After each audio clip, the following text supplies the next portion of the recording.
احتياجنا للسلام هو اللي خلانا نصر إن نيجي ونكون حركة نساء يصنع نساء الشمس.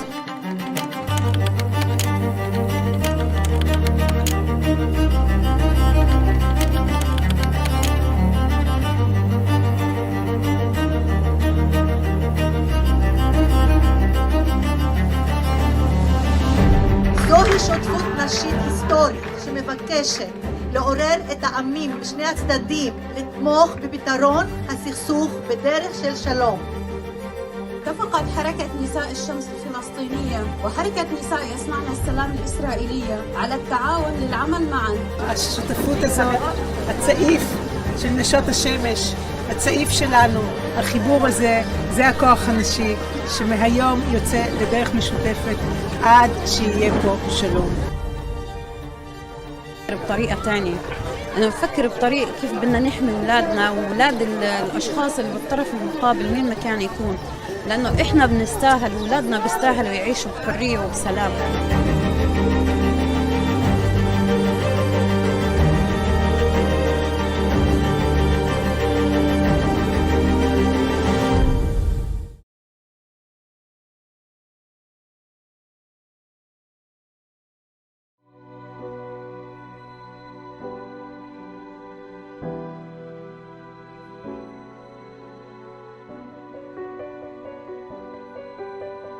Their lives matter not because they are Palestinians or Israeli.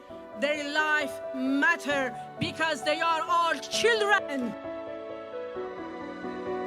We spent every second night in bomb shelters. Thousands died. But that is not where we are in Northern Ireland now. 6 months ago, we celebrated 25 years of the peace process known as the Good Friday Agreement. We don't want to lose more children to this conflict. אסור לשכוח שסכסוכים גדולים ומרים בעולם נפתרו, וזה יכול לקרות גם כאן. نحن لا نريد غير حياة كريمة لأبنائنا سليمة وصحية نراهم يعيشون بلا خوف عليهم إن ضحكوا أو بكوا. We hear that you say no to violence and conflict and yes to peace. I am really proud to be a partner with you in this, in your peace building efforts. البلد وهمها الوحيد المحافظة على أولادها. نحن هنا كلنا أمهات. النور الذي ينبثق بفضل إصرار الأمهات الإسرائيليات والفلسطينيات من الجانبين. קריאת האימהות שלנו, הזעקה המשותפת, חייבת להתחזק ולהתרחב.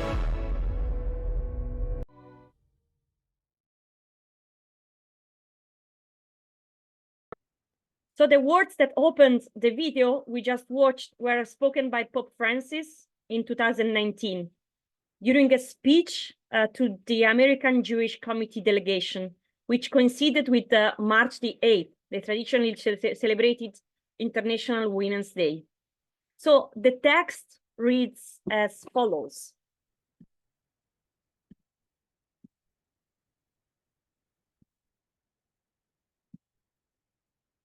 Today, on March 8th, I would also like to say something about the important role and contribution of women in building a world that is home to everyone. Woman is the one who makes the world beautiful, who preserves and keeps it alive. She brings the grace that makes things new, the tenderness of mothers. Therefore, the dream of peace is realized by looking at women. It is not a coincidence that in the Genesis story, woman is taken from the man's rib while he sleeps.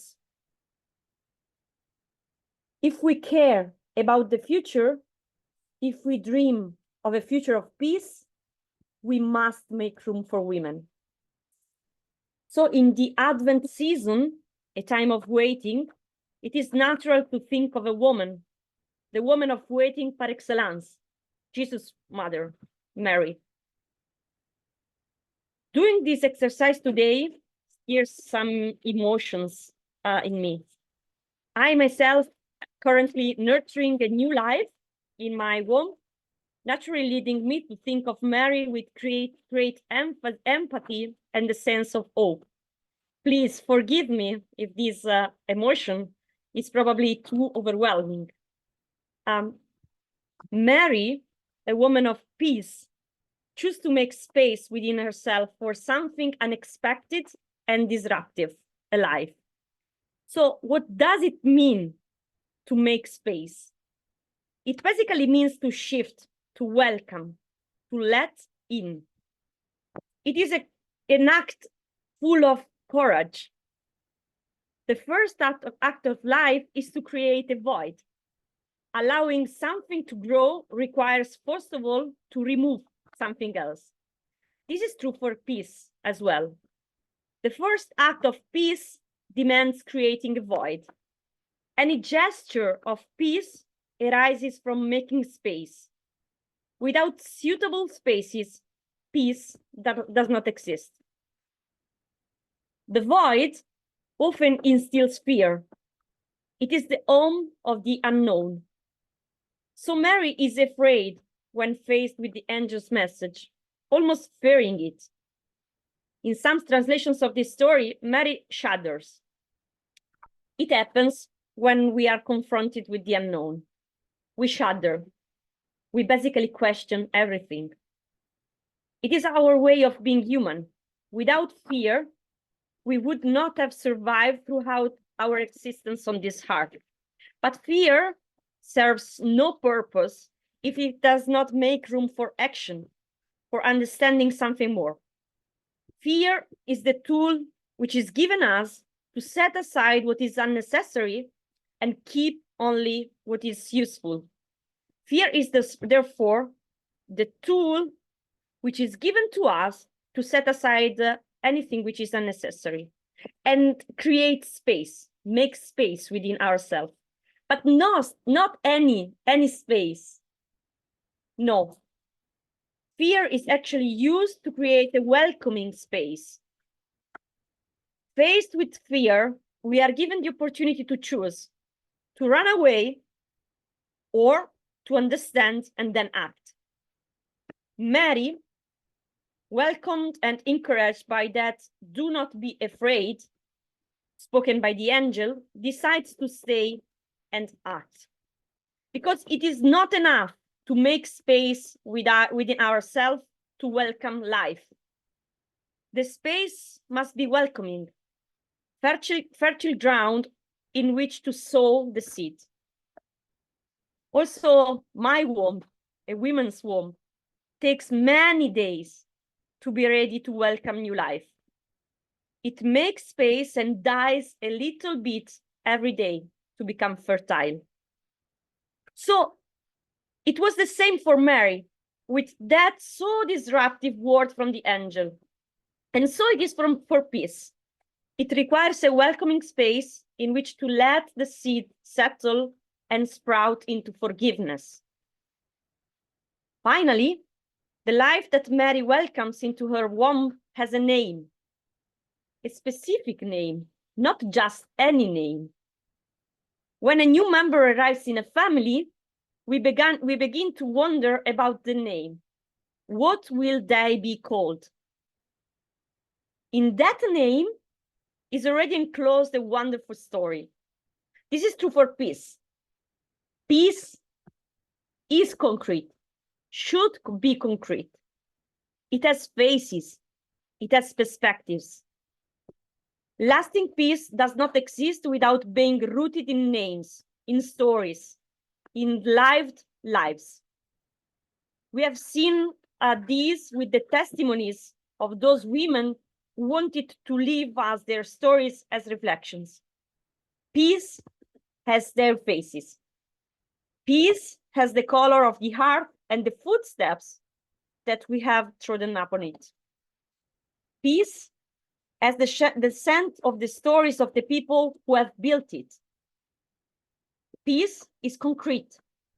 As concrete, has a name that becomes life in a woman's womb. A still unripe but welcoming and sincere woman. A woman who did not fear making space for a story bigger than herself. So I want to conclude this reflection by offering you some points to consider on this topic, drawing inspiration from another Francesco, who enlightens our journey in the Colme Francesco, of course, St. Francis. St. Francis' choice not to possess anything was also a choice for peace. Francis chooses emptiness to make peace blossom. This is testified by a particularly interesting story. Once, the Bishop of Assisi, Guido I, said to St. Francis, "Your life seems to be super hard and harsh to me because you possess nothing in this world." The saint replied, "Sir, if we had possessions, we should also need weapons to defend them. Disputes and conflicts arise from wealth, hindering the love of God and neighbor in many ways. That is why we do not want to possess any material good in this world." So the radical poverty chosen by Francis was actually accompanied by a radical rejection of any weapon that would have served to defend those accumulated goods over time. In another beautiful, beautiful passage from the Holy Covenant with Lady Poverty, when asked by the fair lady for a knife for lunch, the friars replied, "We don't have a blacksmith to make us swords." The rejection of weapons in Francis and his friars extended well beyond the rejection of real weapons. Actually, it basically means that even an humble knife has to be rejected. Today, many wars arise in poverty, but are driven by the pursuit of opulence. Merely lacking possessions is not enough to be exempt from the plague of war. However, there are ways of managing goods that are more or less conducive to war. It is up to us to choose which side to stand on, how to manage assets, whether to create inequalities that kill or to share and make them grow. Moreover, for Francis, peace is a matter of forgiveness. There is no peace without forgiveness. In his canticle, there is a beautiful phrase which reads more or less like this: "Blessed are those who forgive for your love." This phrase has actually a story. It was inserted right after in the canticle because Francis suffered seeing the bishop and the podesta of Assisi constantly at odds and not recognizes the wrongs and merits of both. It is said that his friars were sent to sing it in the city square, provoking tears and therefore forgiveness both from the bishop and from the podesta. So forgiveness is a relational act. It implies an encounter between people, a very concrete exchange. Forgiveness has a name. It is not detached from the relationship. So I'll stop here and offer you some reflections that I hope might be useful during your work in groups. We have seen that actually peace needs spaces and quality spaces to be realized. How can we create those spaces? What do we need to build them? Then we have also seen that peace has a relational component, an important relational component. We could go further and think of peace as a public good. But how can we promote an authentic culture of peace within our realities? And last but not least, the Franciscan friars said, "We do not have a blacksmith to make us swords. Wars exist because weapons exist. What do we do to promote a real and disarmed societies?"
Salve a tutti, vi auguriamo un buon Natale e felice anno nuovo. Speriamo che l'anno prossimo sarà migliore per tutti, specialmente per i bambini malati e per tutti i bambini che hanno sofferto per causa della guerra. Merry Christmas. I hope this new year brings blessings and peace upon our children and all the children all over the world.